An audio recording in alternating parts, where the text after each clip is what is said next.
Selamat pagi teman-teman semua, ketemu lagi dengan Pak Salam di podcast mengenai permasalahan hukum yang banyak terjadi di masyarakat.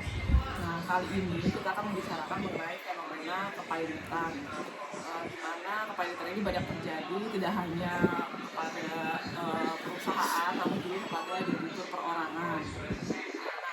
Kita mau tahu nih, pada saat debitur itu dinyatakan pailit, sebenarnya apa sih usaha apa yang bisa dilakukan oleh seorang lawyer dan seorang kurator untuk menyelamatkan debitur tersebut dari status pailit?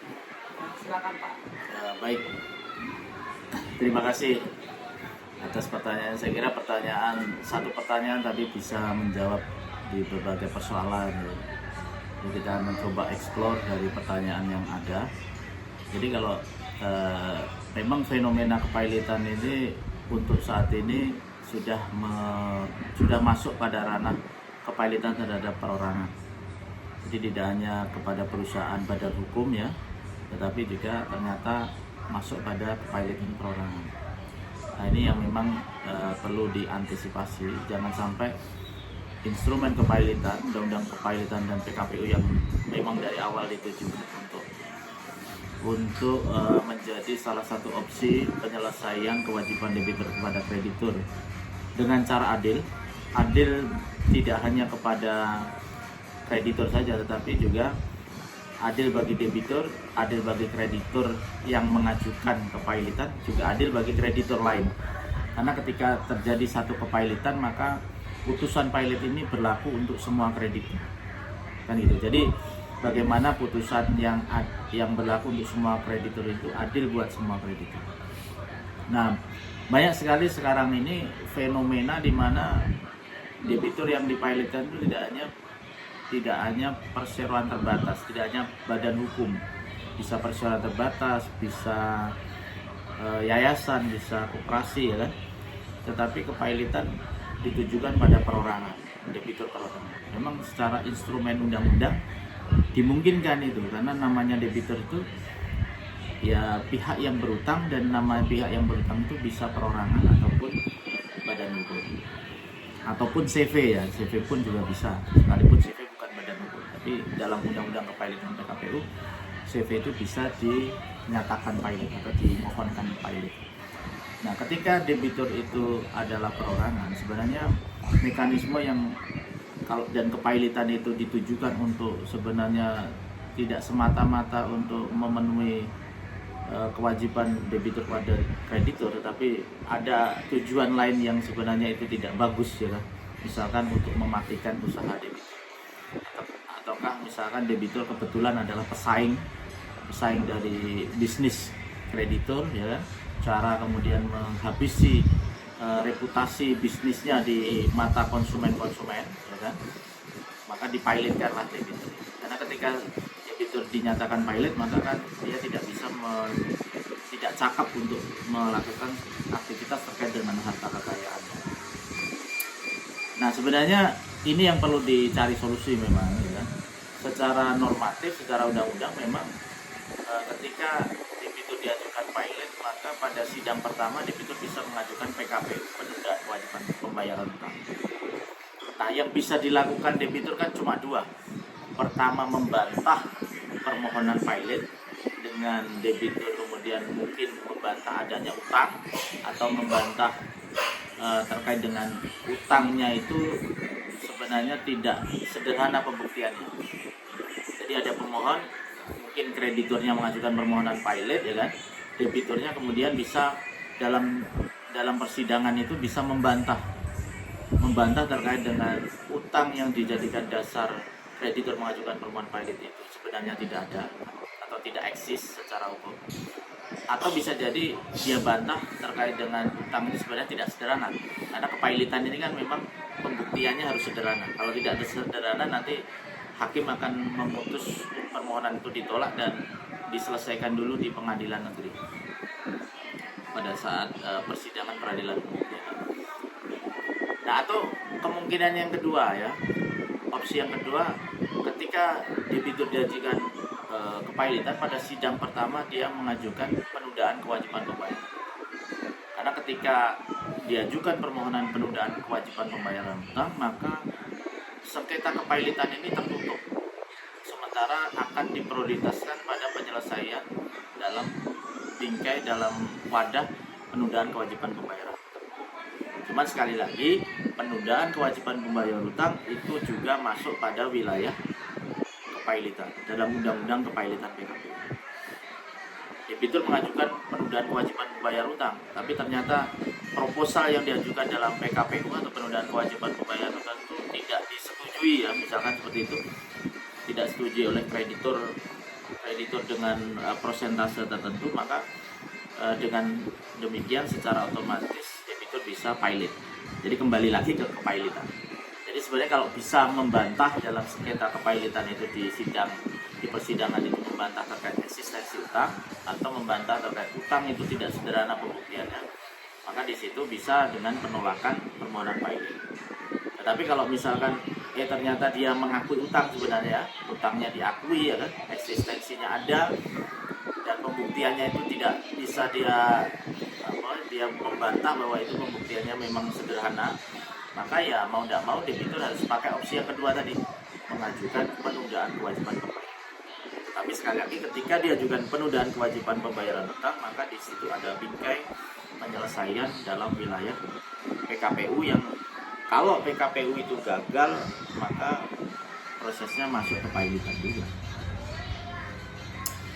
Itu sih yang pertama, ya, yang bisa dilakukan oleh lawyer, ya, pengacara debitur dalam hal ini.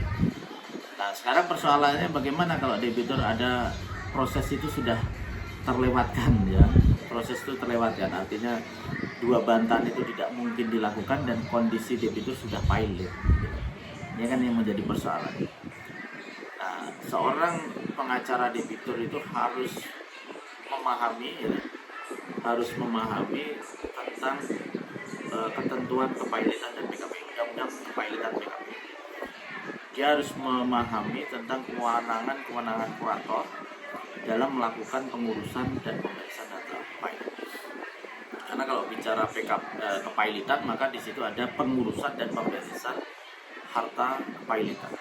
Tidak ada ketentuan yang konkret, ya, bagaimana mekanisme kurator itu mengoptimalkan harta kekayaan debitur. Cuman sekali lagi, dalam undang-undang kepailitan PKPU ada ketentuan bahwa kurator bertanggung jawab atas menurunnya nilai goodwill pilot. Goodwill pilot itu istilah dari harta kepailitan debitur. Menurunnya nilai dari harta kepailitan debitur itu menjadi tanggung jawab kurator. Karena kalau sampai nilai harta kepailitan debitur itu turun nilainya, ya kan, maka konsekuensinya adalah pada kerugian bagi kreditur dan kerugian bagi debitur. Karena berlaku ketentuan 1131 KUH Perdata bahwa ketika aset itu selesai digunakan untuk membayar utang debitur kepada kreditur, kemudian masih ada sisa, maka sisa itu masuknya pada hak debitur. Nah, kalau nilainya itu jatuh, ya kan, sehingga yang harusnya cukup membayar utang ternyata tidak cukup, atau yang seharusnya ketika buat bayar utang itu masih sisa, kok ternyata tidak ada sisa sama sekali karena salah mengoptimalkan. Nah, di situ yang dirugikan debitur kelihatan akan dirugikan. Nah, sebagai pengacara atau lawyer debitur, nah, itu harus paham terkait itu semua. Makanya aset itu harus didefinisikan, ya, dari aset milik debitur itu mana aset tetap, aset tidak tetap, dan masing-masing aset punya karakteristik cara mengoptimalkan. Bisa jadi kalau salah kita mengoptimalkan aset tidak tetap, ya, intangible aset misalkan dia punya usaha, bagaimana cara mengoptimalkan usaha debitur itu? Kalau tiba-tiba langsung diumumkan debitur pilot, ya, konsumen kira-kira kabur enggak itu? Kira-kira dia akan berakibat pada penurunan minat konsumen untuk membeli di perusahaan atau outletnya debitur itu. Ketika diumumkan bahwa debitur pilot, jadi mengumumkan debitur pilot untuk urusan aset debitur kaitannya sama bisnis itu tidak berbanding lurus dengan kebaikan dalam pengelolaan aset-aset tetap. Kalau aset tetap ada kepentingannya. Jadi ketika di debitur pilot langsung diumumkan bahwa aset ini debitur itu pilot, maka aset itu jadi budel pilot. Itu harapannya biar tidak ada tindakan pengalihan aset. Tidak ada orang-orang yang kemudian mengambil aset itu untuk kepentingan pribadi mereka. Yang demikian kan ditutup ya. Ada sisi positifnya ketika itu dilakukan. Tapi ketika mengumumkan terhadap usaha debitur, ada outlet bisnis yang jalan banget ya, usahanya jalan betul ya kan. Ada konsumen biasanya ngambil produk dari situ, tapi ternyata ketika ada putusan pilot diumumkan debitur pilot, kira-kira konsumen, kalau kita membayangkan diri kita sebagai konsumen, kira-kira kita memilih yang mana? Memilih yang itu atau memilih yang dalam kondisi baik-baik saja? Nah, kira-kira kita akan cari alternatif. Nah, ini harapannya tidak dilakukan. Jadi mengoptimalkan aset tetap dengan aset tidak tetap itu caranya berbeda. Salah-salah kalau kita tidak tahu cara ini ya, kurator tidak memahami cara ini, maka dia akan menyamakan cara mengoptimalkan aset tetap dengan aset tidak tetap. Bisnis debitur yang di situ ada merek ya kan, di situ ada usaha, bagaimana dioptimalkan? Dia langsung saja dengan mengumumkan, ditempel pengumuman bahwa debitur pilot, sehingga itu akan berakibat pada neraca. Itu bisa dilihat mengoptimalkan itu sudah sesuai atau tidak sesuai, nanti kita bisa lihat kalau terkait usaha nanti di neraca keuangan. Ternyata kok pemasukannya semakin menurun gara-gara pilot. Sejak putusan pilot kok semakin turun. Ternyata kurator mengumumkan, ditempelkan di outlet, memahamkan masyarakat bahwa debitur pilot. Nah, ini bagian dari tanggung jawab kurator ya, karena dia salah dalam mengoptimalkan budel pilot, khususnya aset tidak tetap atau integritas. Makanya kayak posisinya kepilotan kemarin, saya tidak tahu pilot dalam posisi pilot atau PKPU Garuda ya, perusahaan maskapai penerbangan Garuda. Secara bisnis sebenarnya Garuda itu posisinya sangat bagus sekali di mata konsumen ya kan? Maskapai yang menjadi langganan, kita melihat Garuda itu profesional dan lain sebagainya, bahkan menjadi prioritas dalam penerbangan untuk kelas-kelas pegawai atau pejabat negara dan sebagainya. Nah, itu cara mengoptimalkan tidak kemudian diserta-mertakan dengan cara menyatakan bahwa Garuda dalam posisi pilot. Bagaimana dia optimalkan dulu? Kalau bisa malah konsumen tidak tahu kepilotan itu.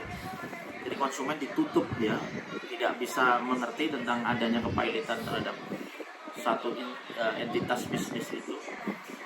Nah, sebelumnya, jadi sebelum ada eksekusi terhadap tangible aset tetap, aset tidak tetap itu harus diprioritaskan dulu. Selesaikan dulu.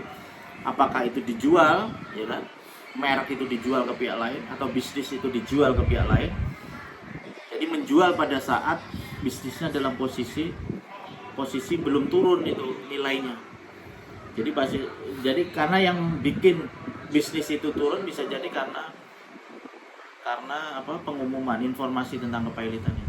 Jadi ketika bisnis itu masih di atas, nah itu dialihkan. Nah, baru nanti kan kemudian kita bicara terkait dengan eksekusi aset-aset tetap. Jadi eksekusi aset tidak tetap itu harus dilakukan dengan cara-cara khusus, dan itu prioritas lebih dulu daripada aset tetap. Saya kira. Terima kasih Pak Salam, jawabannya benar-benar mencerahkan kita semua yang masalah kepilotan ini. Terima kasih teman-teman yang sudah menyaksikan. Sampai jumpa lagi.